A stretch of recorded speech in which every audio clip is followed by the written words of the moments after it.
Hello and welcome into this week's book club episode for Star Wars Catalyst by James Luceno. If you're unfamiliar with the series, we're breaking down this book a couple of chapters at a time to get into the nitty-gritty and discuss the chapters in detail.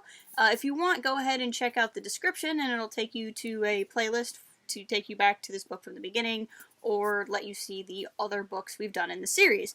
But with that, we're going to discuss chapters 23 and 24 today. And these are the chapters that start out part 3 of the book, which is called Dead Reckoning. Now I want to spend a second on the title of this part before we dive into the chapters. Up until now, the first two parts, they were described as Life versus Wartime and Pursuit of Peace. They kind of can talk about some what the time period is like, right? Life during wartime, straightforward. Pursuit of Peace talks about the Empire in the wake of the Clone Wars or the wake of the Clone Wars ending. Dead Reckoning doesn't really describe a time period, right? If I were to say that, that doesn't really evoke anything about the state of the galaxy. To me, Dead Reckoning is more of a personal title. It's more about where our characters are going to go and if they're going to, like, how they're coming to terms with what's happening. So it's kind of like we've gone from big scale stuff talking about what's the galaxy like during the Clone Wars, what's the galaxy like as the Empire tries to take a hold of the galaxy. Now Dead Reckoning, I think what we're going to see is a shift into the personal stories of these characters. Now I could be wrong. I remember how this book ends, but when I read this book last, I wasn't reading it with that kind of eye. You know, I could be proven wrong here, but I think that's something we're going to see, and I think that's something that the first two chapters, at least so far, are driving towards. So chapter 23, which is called Derivatives, it starts with Galen wandering what's left of the refuge that has become his lab. And kind of taking in the sights, taking in statues, searching for answers. He talks about how he never really spent time walking around the refuge and looking at what made it special in the way that Lyra or Jen might have had. Galen is at a loss. He doesn't have answers, and nothing drives Galen crazier than not having answers. He knows Krennic is not giving him those answers about if his research worked, what's happening. You know, Galen is still trying to come to terms with the decision he made to knowingly give parts of his research to something that isn't for the betterment of society, but rather the defense and potentially the aggression of society. So his mind is ravenous for data, and he's going through stuff, he's going through files, he sees stuff about the minerals, the two big, like, what was it, Dunium and Domium or whatever? Dunium and Dulrite, I think they were. And how things aren't adding up. Where those materials are going or coming from aren't really making sense. And he's aware now of this gulf that's between him and Lyra. And is worried about how Jin is caught up in the middle of it. So Galen is at a point where he is dealing with his actions in the previous part of the book and the decisions that he was eventually led to through Krennic's manipulations, through his lack of sleep, but ultimately through his own choice as well. And he has to deal with that. And I think perhaps what Galen was hoping for was a quick end to his experiment, right? And by that, I mean a quick end to knowing if he made the right decision to give the research that he did to Krennic and to help Krennic in the way that he chose to do, knowing that it probably goes against his principles, and that it certainly goes against his principles to keep things from Lyra. In the way of science, you perform an experiment, and sometimes it might take a little while, but usually, you know, you turn on the energy beam and it goes through the kyber crystal and it either blows stuff up or it doesn't, right? Here, he has flipped the switch, metaphorically speaking, on his experiment, and he has not yet found out if he's made the right call in giving over into Krennic's plans. And I think that waiting period, coupled with the not knowing because things are being kept from him, are starting to play with his mind, and he's realizing, you know, he's having to deal with the fact that he will have to face whether or not he made the right call. And there's this tense build up to that, rather than knowing the next day, oh, now Lyra and Jin are safe. he still has to wait to find out if he even kept Lyra and Jin safe.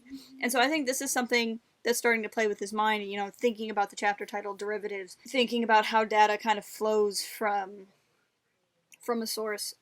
That's just kind of the feeling I'm getting. Then we go over to Tarkin.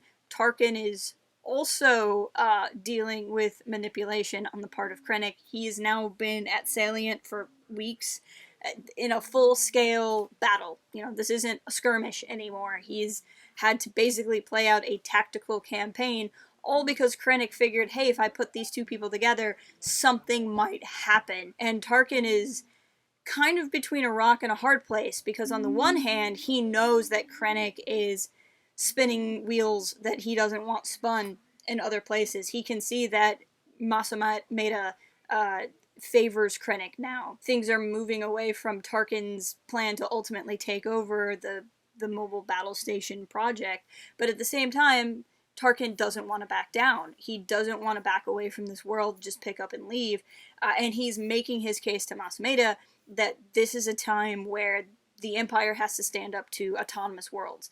That if this one autonomous world that is not falling under Imperial control gets to win, then that's just a signal to all these other worlds that you can stand up to the Empire. Tarkin is already seeing seeds of potential rebellion out in the galaxy, and he wants to stop that. And I'm sure at some level there's pride involved for Tarkin as well. Much of Tarkin's success is ultimately that his pride and the best thing for the Empire and himself have all kind of coincided, up until, you know, the part where he dies on the Death Star in a couple of years. Tarkin is kind of in a bind, because Krennic is using the parts of Tarkin that made him successful to keep him out of the way, so that he can do what he needs to do. And then there's just a cool writing moment here where Tarkin is wondering, yes, who could I be fighting up against?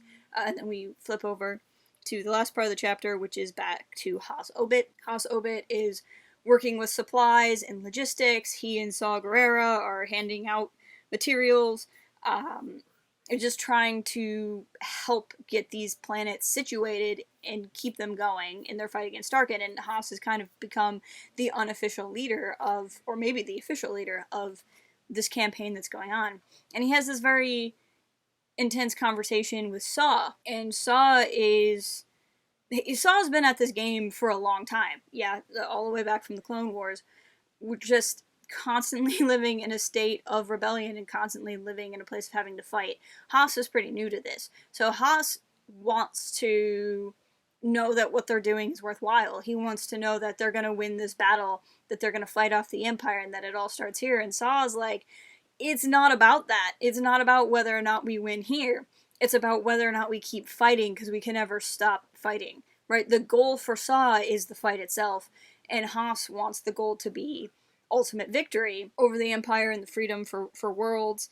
At least, I'm not sure he's necessarily like a full-on believer in that cause yet. I don't know if he knows that yet, but it's that he feels like it's the right thing to do, and the thing that he's kind of owed to the galaxy, or thing he owes the galaxy for his actions up until this point. Haas even mentions, you know, the idea of just feeling like he's just throwing dirt, and Saw's like, well, yeah, but you get enough people throwing dirt, and Haas finishes it as eventually you bury them.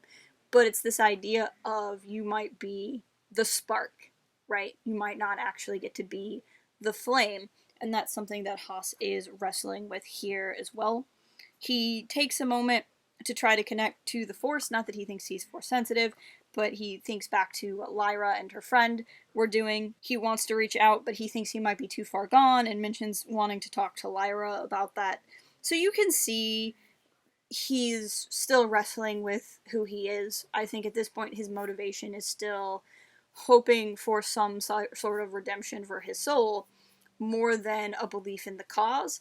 But that's still a step further than where he was, you know, when we met him in the story. And it's this thing he's still wrestling with, but he's wrestling with it while he's caught up in the middle of this giant battle. Ultimately, Haas has not decided who he is yet, but he has decided that the cause, at least, is important to him. And for right now, that's probably enough. But again, with this idea of dead reckoning, you know, Galen has to face the fallout of the decision he made and face the fact that his family is pulling apart and he doesn't get to reap the benefits he hoped would come yet. He has to hang on to that. Tarkin has to face the fact that he is, at least right now, getting outplayed, and what is he willing to do about it? Haas is having to face who he is and what he wants to do. And so that's what I mean, where now with these stories, to me, at least at the start of part 3, is it's more about the personal relationships. Not that the other parts of the book weren't about personal relationships or personal, like, where the characters were at personally, because they absolutely were. But it felt like these very personal stories in this bigger scope. And I don't suspect that the bigger scope is going to go away, but rather than it be big scope with some stories, I think we're going to start seeing some stories with some scope, if that makes sense. Chapter 24 is called Cardinality. In this chapter, we actually get to see Krennic, and this is built up in a certain way, because if you look at Galen and Tarkin and Haas, there are 3 characters who are very much where they are because of Krennic's machinations, and now we are with Krennic himself, and he's at the top of his game right now, and where this part starts is where we meet him in the first part of the book, which is him in a room listening to a briefing, only now he's the man of the hour in the briefing. Now, it's not on Coruscant, this is on the world he has made for himself. Basically, we see that Krennic is continuing to grow in rank, he's still fixated on placement in the room. I like the idea that he knows that important people sit when they have conversations. You know, maybe Tarkin stands when he's on a bridge of a ship because he has to be ready and focused. But you think of the Emperor and you think of like other famous Star Wars villains, you know, and it's such a power move to sit, to prove that you're not afraid to sit. And as he's sitting, he's getting a briefing on how things are going on Hypori, however you would pronounce the name of the world. But it's the mentor figure for Galen, and she's giving a report, and once again they're kind of questioning, you know, this really seems like Galen's work, is he involved, what are they going to do? She's asking a lot of questions that make Krennic uncomfortable, maybe not uncomfortable, but he doesn't necessarily want to answer or think that is any kind of their business. Then he ends the meeting and walks off and tells his aide to deal with them permanently, so now they're going to kind of end their work on the project as, I mean, it's probably just another security measure, right? You get one group of people to design the thing and then another group of people to build the thing, and hopefully the next group of scientists can figure it all out. Next we go over to Lyra. Lyra is trying to figure out what she can do. She knows she's constantly under surveillance. She has to keep an eye on how she sounds, how her motives look at all times, because things could get spun at any point in time. She's set up a routine so that it's not unusual for her to contact people, so that she can try to contact people without getting grief about it. She contacts Hypori, and there's nothing, and she remembers that Galen's mentor wanted her to remember that, and she realizes that this team has gone missing, and she starts to get nervous. So she calls her friend to set up a trip to go visit that world and others to kind of try to figure out what's going on. Lyra is afraid, but she refuses to be outplayed by Krennic or live in fear or allow Galen to just kind of fall into whatever is happening, or to allow the galaxy to fall into whatever's happening. So even though she's afraid for herself, afraid for Jen, afraid for Galen, she's gonna keep fighting and even drag her friend into it because she knows she has to do something. To the chapter title itself, I'm not as familiar with the concept of the word. Cardinality seems to just be like a group of numbers in something with math related. But just in the same way that derivatives is from the previous chapter. And so I think it's just, I think the naming scheme that's going on here so far is just to make it clear that parts of the equation are in motion, I guess.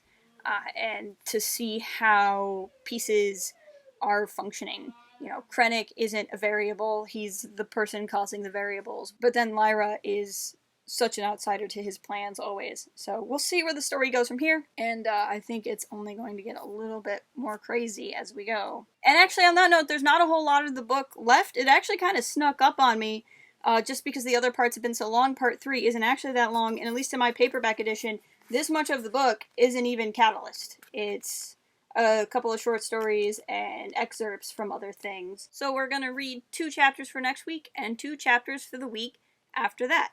So that's 25 and 26 for next week. We have 2 episodes left, so we gotta pick out what we're gonna read next.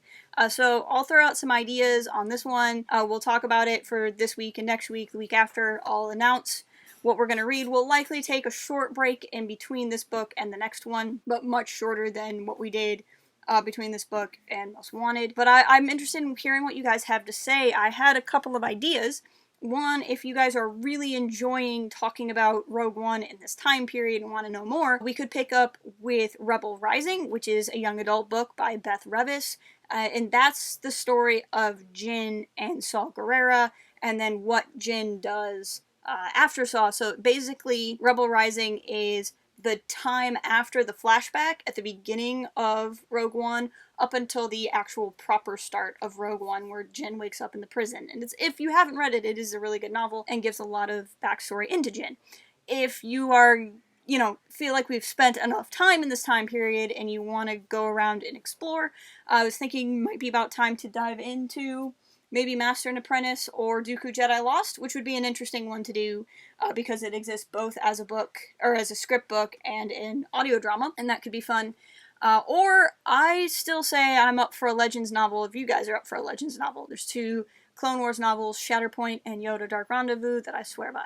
So those are just kind of what Clone Wars, if you want current canon Clone Wars, I also think Dark Disciple would be a great read. So my ideas then would be Rebel Rising, to stay with Rogue One theme.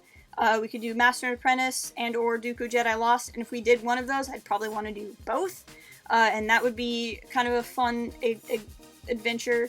We could do Dark Disciple by Christy Golden, or we could go into Legends, and there's a couple of Legends novels I had some thoughts on, and we can discuss Legends more in depth if you guys want to do something Legends, but I'm perfectly happy keeping it with regular canon as well. But let me know in the comments what you would like to see, or where you think we'd like to go with this, and also what you think of this week's reading. If you're not already, please follow us on the socials, and I will talk to you guys next week.